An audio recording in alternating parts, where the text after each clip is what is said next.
We all know that Titan build, that Void Doom Fang build that just has that super running for constantly over and over and over throughout damage phases and huge waves.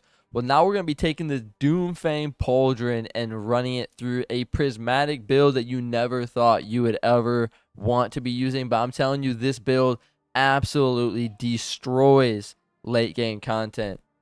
So to start off with the Doom Fang Pauldron, on its armor perk, we are getting defeating targets with void damage, has a chance to grant an escalating bonus to damage with void weapons.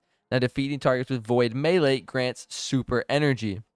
Now we aren't going to be using the bottom here with the while Sentinel shield is active. Defeating targets will recharge your shield throw and extend your super on hitting a target. We're not using that part. We're just going to be focusing on the top half here. So we're going to be getting our super a lot faster by using void melee, as well as when we defeat targets with void, we have a chance of getting escalating bonus to our damage with void weapons. Now this is going to go great in hands with Graviton Lance. The Graviton Lance was now just recently fixed in the last update where it got unintentionally nerfed on its cycle fire rate. So now that they bumped that back up, it is back to its former glory of just wiping out waves of enemies and single targets with no problem. Now to pair this off, we are using the Hammerhead LMG with killing tally and 4 times the charm. So we can sit and kind of shoot at enemies for a lot longer as long as we're getting those crits and getting that ammo refunded back into our magazine. And then to top it off, we are using the Call sidearm with 1 for all and lead from gold. So we don't have to worry about using a special ammo finder. We can just use the heavy ammo finder and get ammo both for our Hammerhead as well as our sidearm.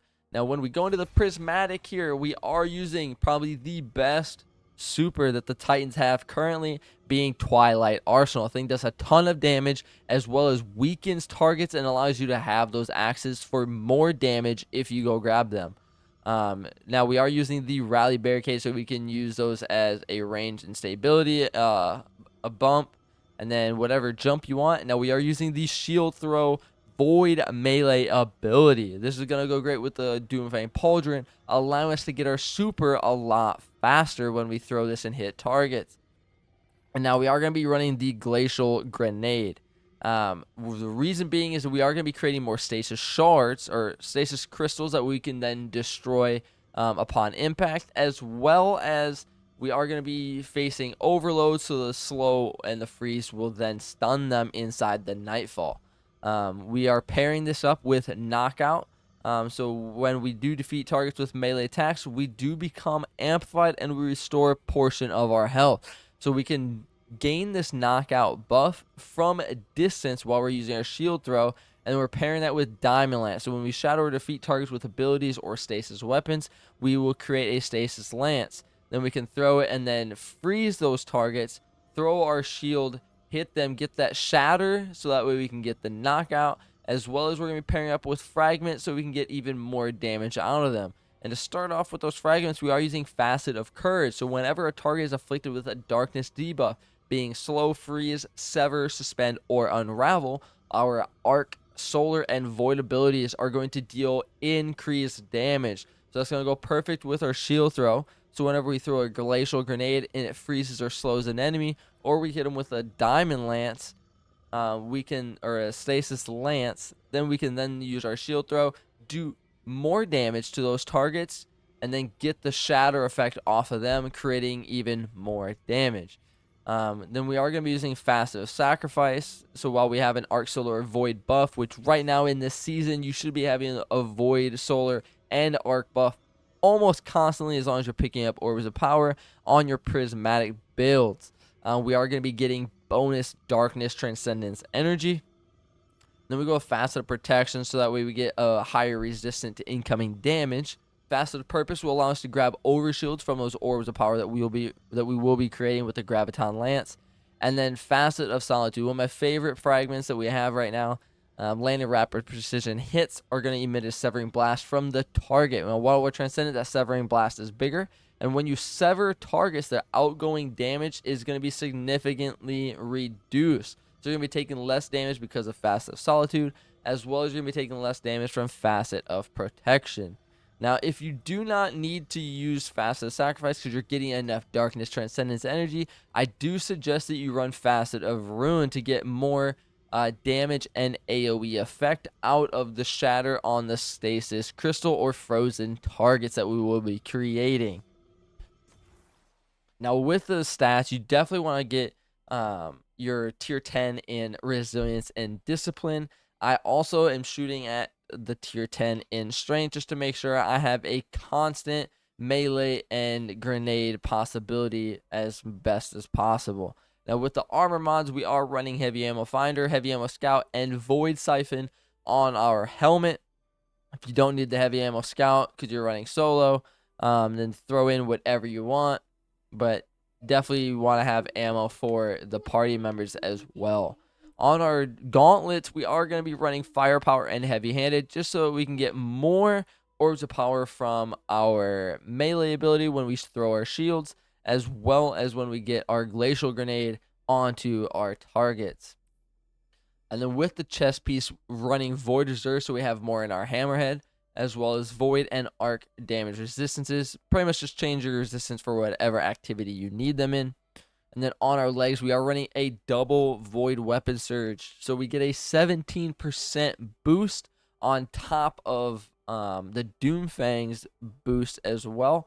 So that goes in huge for the Hammerhead and the Graviton. Make sure we can maximize as much damage as we possibly can.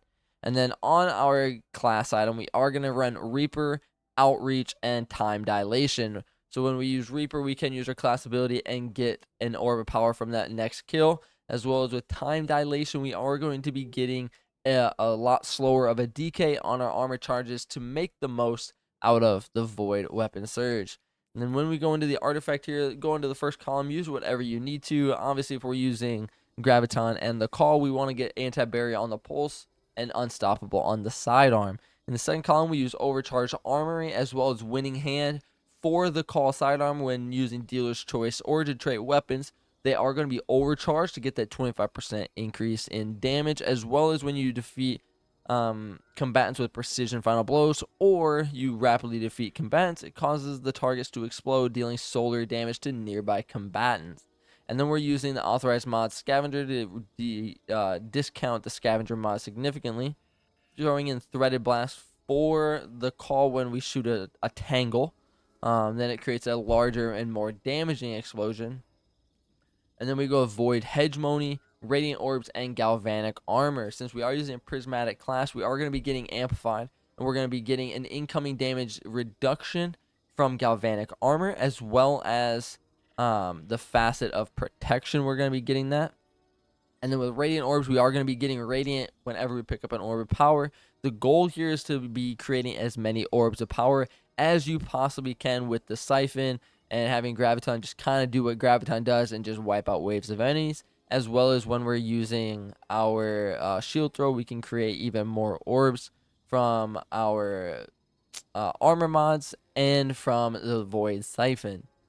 And then Void Hegemony, so when we do defeat weakened targets, we do get a small Void Overshield as well. And from our super, we will be throwing those axes, and those will be creating an area of explosion that will also be weakening any enemies in that area. Then in our final column, we are going to be running Shield Crush as well as Transference. Shield Crush, while we have an Overshield, our melee is going to recharge faster as well as deal increased damage. And while we're Amplified or Radiant, our Grenade is going to charge faster and deal increased damage as well. And then with Transference, we are going to be gaining increased grenade and melee damage while we're Transcendent, and then weapon final blows while Transcendent will refund some light and dark energy after Transcendence ends. Make sure you guys let me know in the comments what you guys think of the build. Check it out, and make sure you guys hit the like button, subscribe, and check back in for more content regarding Destiny 2.